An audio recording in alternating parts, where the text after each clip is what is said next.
Hello, I'm Chris, and welcome to London. But before we move from Big Ben to the London Eye, I need to send a tweet. Only a few years ago, a tweet was something only birds did. Now everybody's tweeting, often using text speak or emoticons. But the inventiveness of the English language is nothing new. It has been evolving for over 1600 years. In AD 43, the Romans invaded Britain, conquering the indigenous Celts and taking over most of the country. In AD 409, they left. And around 50 years later, several tribes from around northern Germany, including the Angles, the Saxons and the Jutes, better known as the Anglo-Saxons, started to move in. They settled in the east, but unlike the Romans, the Anglo-Saxons didn't set out to conquer.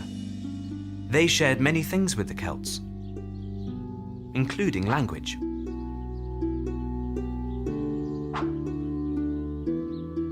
Unlike Latin, which had never really caught on with the locals, people started using Anglo-Saxon terms for lots of everyday things, like man, woman, and friend.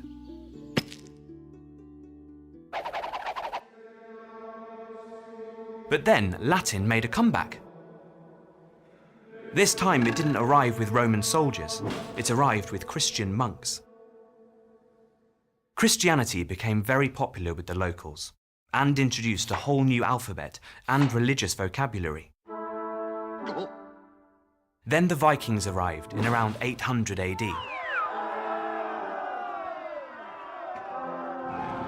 Their warrior spirit was reflected in their language.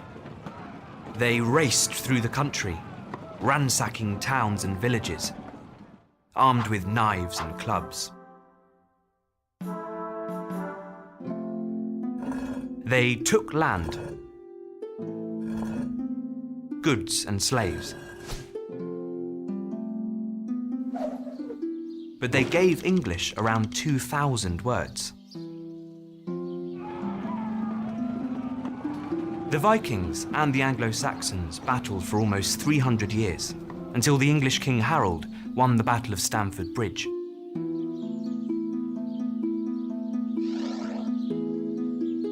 But only 3 weeks later, the unlucky Harold was killed by William the Conqueror, a Norman from France, at the Battle of Hastings.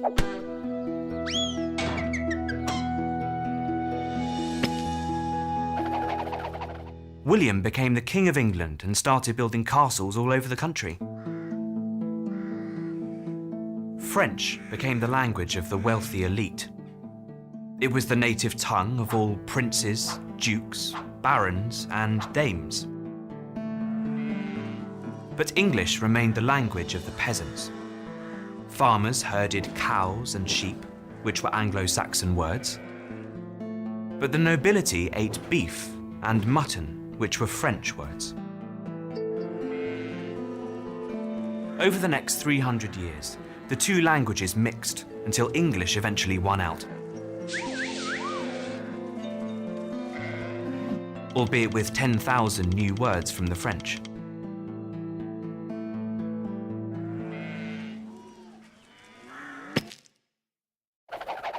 This richer language was the perfect plaything for poets and playwrights, and one literary genius contributed more than most.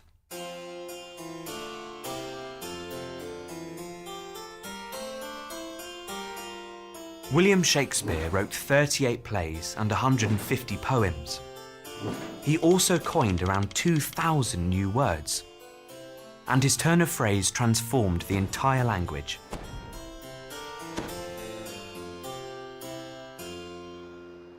The 16th century was also the age of discovery, and for Britain, this meant the birth of an empire that stretched across the globe. The British colonialists often used native words, and soon words like safari from the African language Swahili, pyjamas from the Urdu language in India, and boomerang from the native Australian language Daruk had entered the language. But the country that had the most impact on English was America. The newly independent America needed a new type of English. American English. American English kept many of the old English words. So today, English curtains are still American drapes. English wardrobes are American closets.